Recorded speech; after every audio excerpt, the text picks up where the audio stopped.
பூனையும் எலியும். ஒரு ஊரில் சக்தி என்றொருவன் இருந்தான்.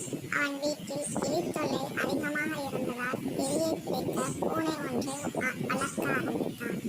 பூனை வந்ததும் எலிகளால் முன்பு போல தானியங்களை திருட முடியவில்லை. பூனையை விரட்ட வேண்டும் அல்லது நண்பனாக்கிக் கொள்ள வேண்டும் என்று ஒரு எலி தன் கூட்டத்தினரிடம் கூறியது. அதற்கு ஒரு கிழட்டு எலி, பூனை நம் ஜென்ம விரோதி, அதை நண்பனாக்க வேண்டாம், அதை விரட்டுவதும் நம்மால் முடியாது, அதனால் நாம் வேறு இடத்துக்கு செல்லலாம் என்றது. கிழட்டு எலி சொல்வதை கேட்டு மற்ற எலிகள் வீட்டை காலி செய்தது. ஆனால் பூனையை நண்பனாக்கிக் கொள்ள வேண்டும் என்று சொன்ன எலி மட்டும் போகவில்லை. எப்படியாவது பூனையை நண்பனாக்கிக் கொண்டு கூட்டு கொள்ளையடிக்கலாம் என்று அவ்வீட்டிலேயே தங்கிவிட்டது. ஒரு நாள் அந்த எலியை பூனை பிடித்துவிட்டது. பூனையிடம் மாட்டிய எலி, பூனையாரை என்னை விட்டுவிடு, நான் உன் நண்பனாக விரும்புகிறேன்.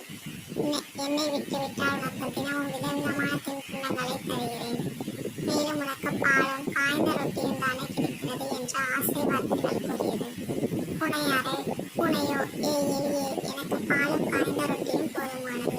நீ நாளை தரும் தின்பண்டத்துக்கு ஆசைப்பட்டு இன்று கிடைக்கும் உனது கரையை இழக்க நான் முட்டாளில்லை என்று சொல்லி எலியை கொன்று ருசித்து சாப்பிட்டது.